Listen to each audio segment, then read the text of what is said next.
The story of how Fenrir was bound is one of the great set pieces of Norse mythology, and it deserves to be told in full because it illuminates not just the Norse understanding of wolves, but their understanding of fate,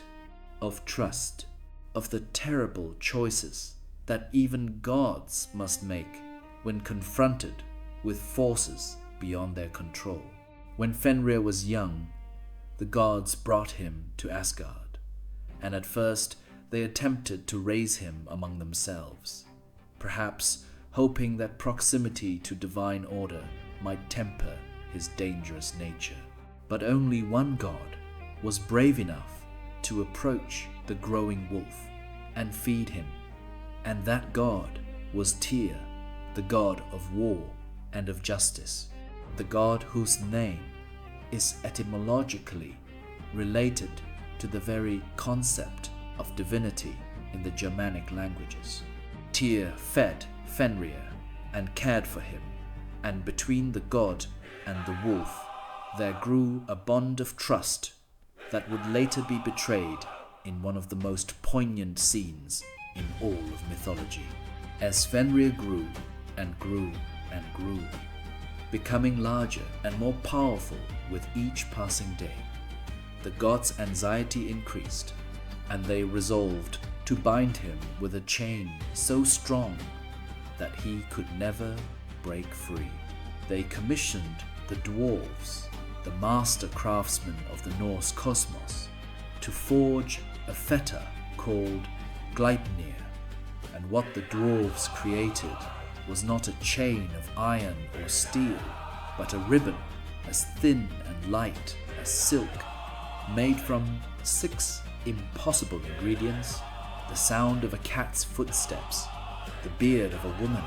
the roots of a mountain, the sinews of a bear, the breath of a fish, and the spittle of a bird. These ingredients, things that do not exist in the material world, gave Gleipnir its power, for it was forged from impossibility itself, and nothing in all the 9 worlds could break a bond made from things that cannot be. The gods brought Gleipnir to Fenrir and challenged him to test his strength against it. But Fenrir, who was not merely powerful but intelligent, looked at the slender ribbon and sensed treachery. He agreed to be bound only on one condition: that one of the gods place a hand in his mouth as a pledge of good faith, as a guarantee that the binding was merely a test, and that he would be released once he had demonstrated his strength. The gods looked at one another, and none was willing to make this sacrifice, for they all knew that the binding was no test, that once Fenrir was bound, he would never be released until the day of Ragnarok, and that the god who placed his hand in the wolf's mouth would lose it. None was willing except Tyr, the god of justice, the god who had fed Fenrir and earned his trust, stepped forward and placed his right hand between the great wolf's jaws, and Fenrir allowed himself to be bound. And when he found that he could not break free, when he realized that he had been deceived, he bit down and severed Tyr's hand at the wrist. This moment, this act of betrayal and sacrifice, is one of the most powerful and morally complex scenes in Norse mythology, because it does not allow for easy judgments. The gods were right to fear Fenrir, for he was indeed destined to destroy them, but they were also wrong to deceive him, for they broke a sacred bond of trust, and in doing so, they set in motion the very chain of events that would lead to their own destruction. Tyr's sacrifice was both noble and tragic, an act of courage that was also an act of treachery, and the wound he bore, the missing hand, became a permanent reminder that in the Norse universe, every victory comes at a cost. Every act of preservation contains within it the seeds of future destruction, and the forces of chaos cannot be permanently defeated, only temporarily restrained. Fenrir, bound by Gleipnir, was not simply chained and left. The gods drove a great sword through his lower jaw and into the ground, propping his mouth open so that he could not close it, and from his gaping maw there flowed a river of saliva that the mythology calls van, a word that means expectation or hope, a bitterly ironic name for a river born from the suffering of a creature who had been betrayed by those he trusted. Fenrir would remain bound on the island of Lyngvi, in the lake called Amsvarnir, until the day of Ragnarok, and throughout all the centuries of his captivity he would strain against his bonds, growing ever more furious, ever more powerful, his rage building like pressure within the earth before a volcanic eruption. And when at last the day of Ragnarok arrived, when the world serpent Jörmungandr rose from the depths of the ocean, and the fire giant Surt marched from Muspelheim with his flaming sword, and the ship Naglfar, built from the fingernails and toenails of the dead, sailed from the land of the giants, carrying an army of chaos. Fenrir would finally break free. He would run across the earth with his lower jaw dragging along the ground, and his upper jaw scraping the sky, devouring everything in his path. And when he reached the battlefield, where the final confrontation between gods and giants was taking place, he would find Odin, the All-Father, the king of the gods, the one who had ordered his binding, and he would swallow him whole. The greatest of the gods would die in the belly of the greatest of wolves. And this image, this terrible, magnificent, horrifying image, stood at the very center of the Norse understanding of the universe and its ultimate fate. The implications of this mythology for the Viking relationship with wolves cannot be overstated. Fenrir was not simply a monster, not simply a villain in a cosmic drama. He was a force of nature, a manifestation of the chaos and destruction that the Norse believed were woven into the very fabric of reality. Forces that could be temporarily held at bay, but never permanently defeated. To look at a wolf for a Viking was to see a creature that existed on the boundary between the tame and the wild, between the controllable and the uncontrollable, and to be reminded that the world itself existed on that same boundary, that the order and stability of human civilization were always provisional, always threatened, always one catastrophe away from dissolution. This is why the wolf occupied such a paradoxical position in Norse culture, simultaneously honored and feared, simultaneously associated with the highest god and with the destruction of that god, simultaneously a symbol of loyalty and a symbol of betrayal. The wolf was, in the deepest sense, a sacred animal precisely because it was dangerous,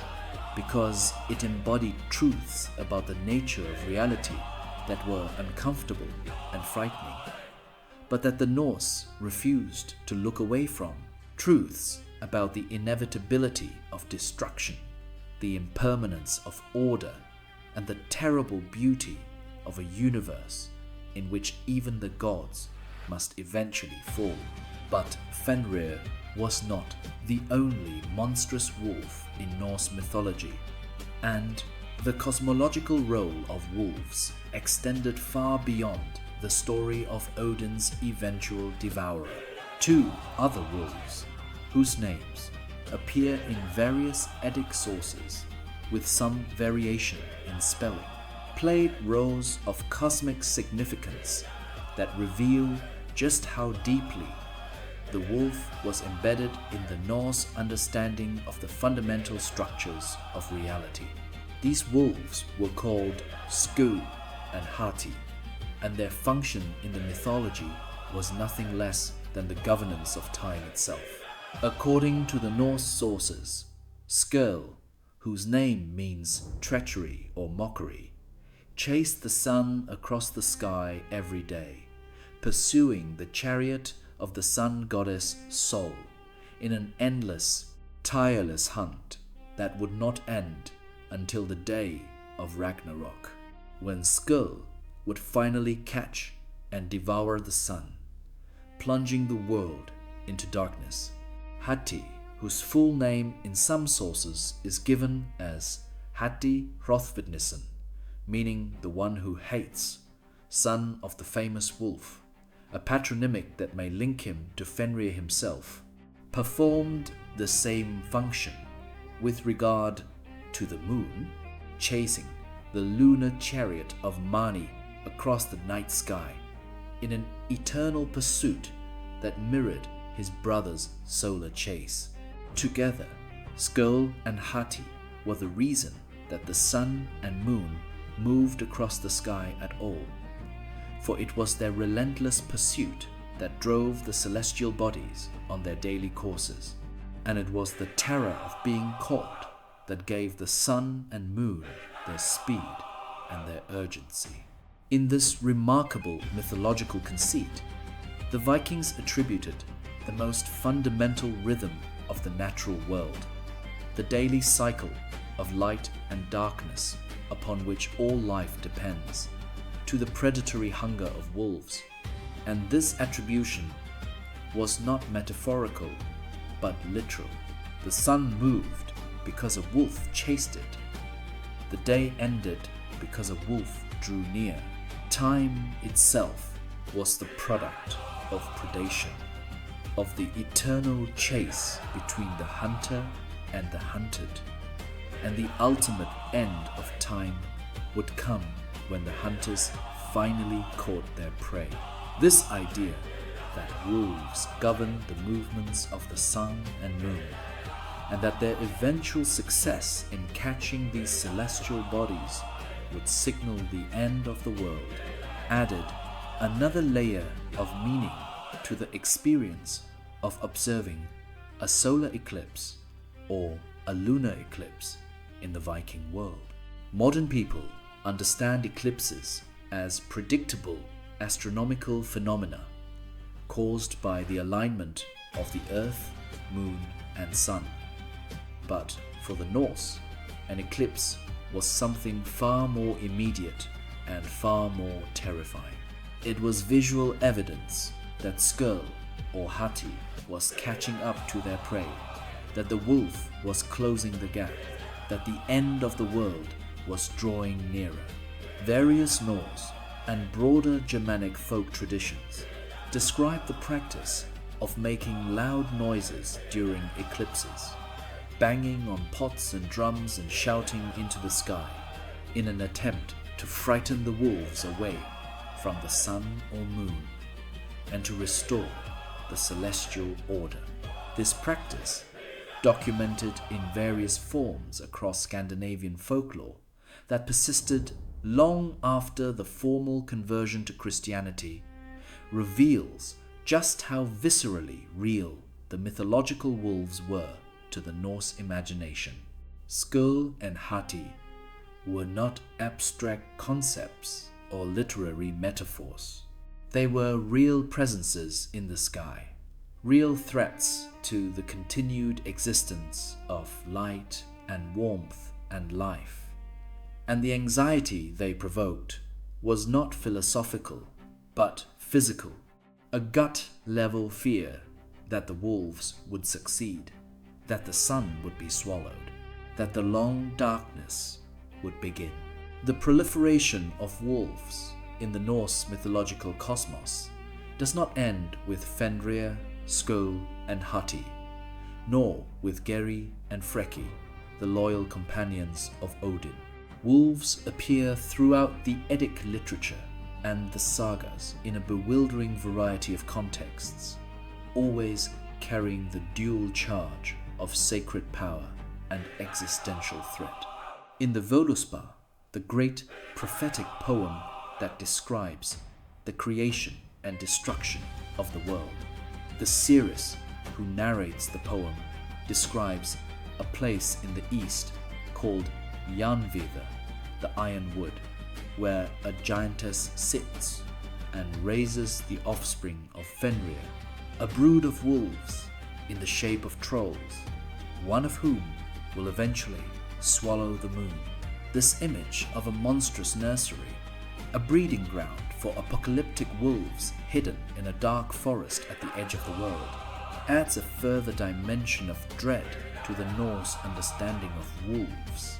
as creatures whose power is always growing, always multiplying, always preparing for the final cataclysm. The wolves of Jarnvidr are not individual animals, but a lineage, a dynasty of destruction that extends across generations, and their existence suggests that the forces of chaos are not static but dynamic, not merely waiting for their moment, but actively preparing for it, growing stronger in the shadows, while the gods feast and fight in the light. And yet, even as the mythology presents wolves as agents of cosmic destruction,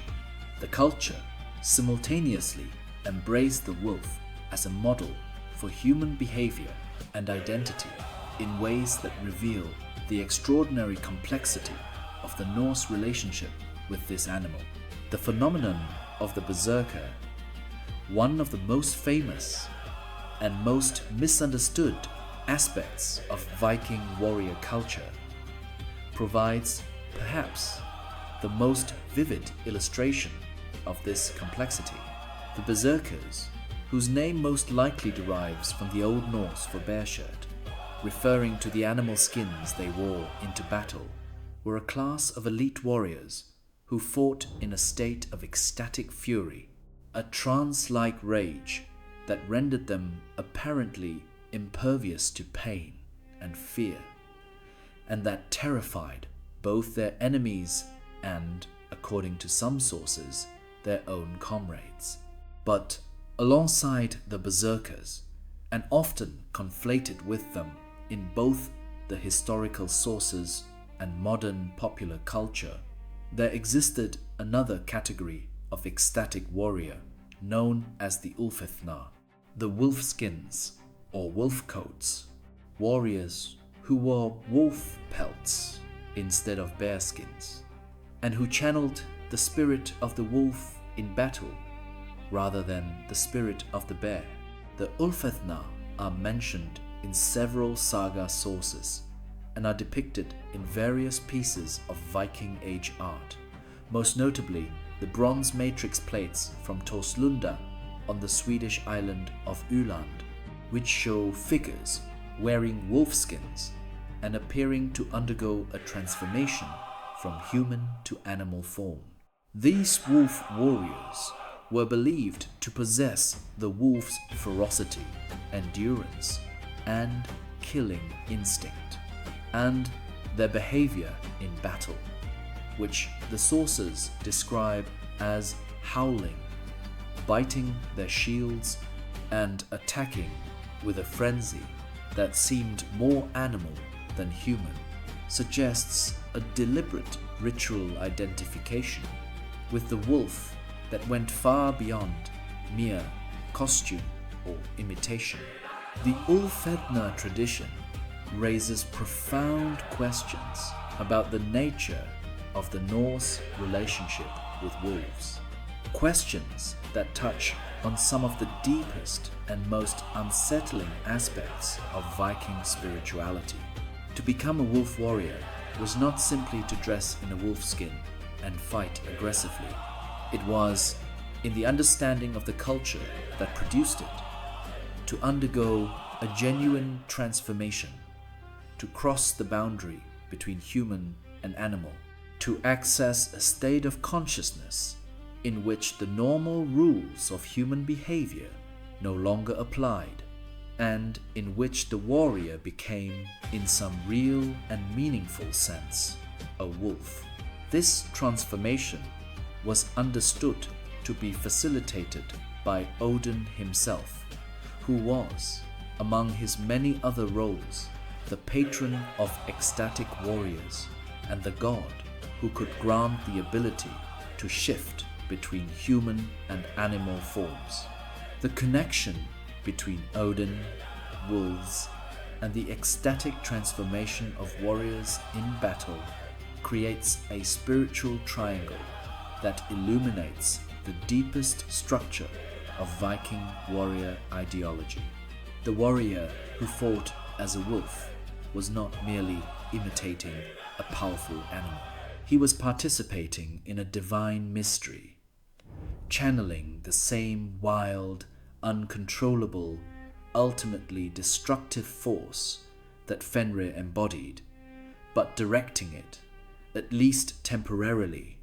toward a purpose, toward the defense of his people and the service of his lord. The wolf warrior was, in this sense, a human mirror of Geri and Freki, Odin's own wolves, animal hunger and ferocity placed in the service of a higher will, and the danger inherent in this arrangement, the ever-present risk that the wolf fury would slip its leash and consume the warrior himself, was part of what made the Ulfethna both revered and feared within their own society. The historical sources provide ample evidence that this fear was justified. The Berserkers and Ulfethna, while valued as shock troops in battle, were widely regarded as dangerous and unstable members of society, men whose wolf nature could not always be controlled, and who sometimes turned their fury against innocent people, against their own communities, against anyone who happened to be near them when the battle rage descended. The Icelandic sagas contain numerous accounts of berserkers and wolf warriors who terrorize settlements, who challenge men to duels for their wives or property, who commit acts of violence that are condemned even by the relatively permissive standards of Norse society. By the time Iceland's laws were being codified in the early medieval period, going berserk had been explicitly outlawed, designated as a form of criminal behavior punishable by lesser outlawry, a sentence of 3 years' exile from the community. This legal prohibition tells us something important about the trajectory of the wolf warrior tradition within Norse culture. What had once been sacred, what had once been understood as a form of divine possession, a gift from Odin himself, had become, over time, a social problem, a form of violence that the community could no longer tolerate, and that had to be suppressed by legal force. The transformation from sacred warrior to criminal outlaw mirrors, in a striking way, the mythological trajectory of Fenrir himself, from a young wolf raised among the gods to a monstrous threat that had to be bound and restrained. And this parallel suggests that the Norse were acutely aware of the dangers inherent in their own spiritual relationship with the wolf, aware that the line between sacred fury and destructive madness was vanishingly thin, and that the forces they invoked in battle were not forces that could be easily put away when the fighting was done. The figure of the outlaw in Norse society provides another crucial lens through which to understand the Viking relationship with wolves, because The concepts of outlawry and wolfishness were, in the Norse legal and linguistic tradition, intimately and explicitly connected. When a man was declared an outlaw by the Icelandic Althing or by any of the regional assemblies that governed legal life across the Viking world, he was described in the legal terminology of the time as a varga, a wolf. This was not merely a colorful metaphor. It was a precise legal designation that carried specific and devastating consequences. A man declared varga was, in the eyes of the law, no longer a human being but a wolf, a creature outside the boundaries of human society, stripped of all legal protections, all social bonds, all claims to property, kinship, or community.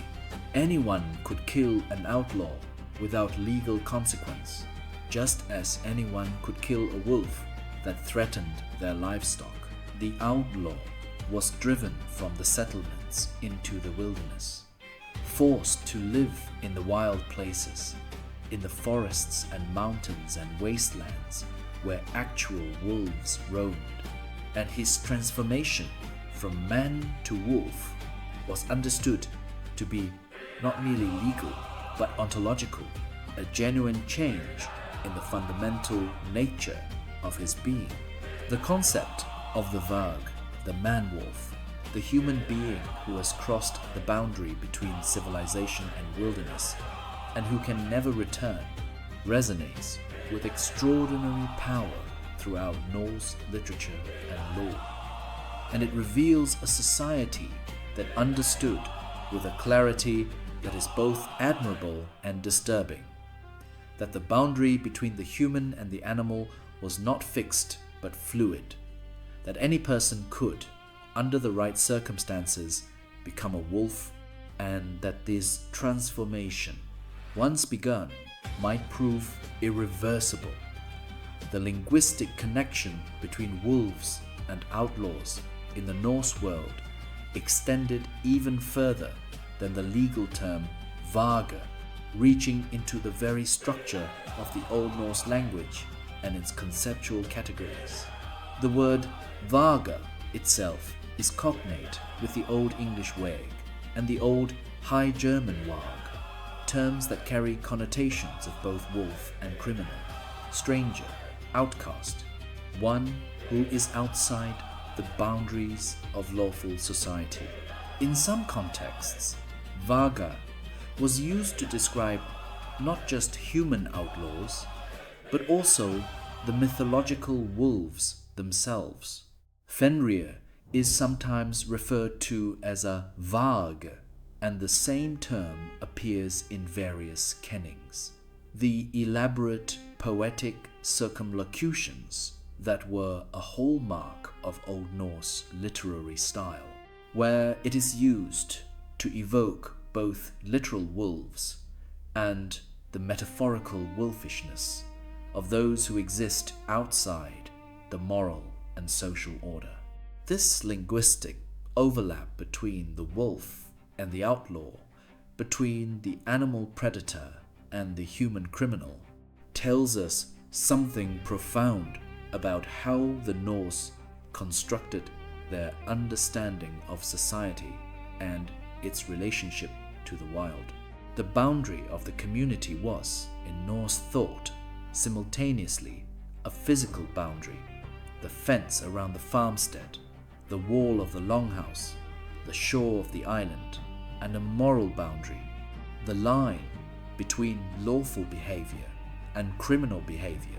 between the person who belongs and the person who has been cast out.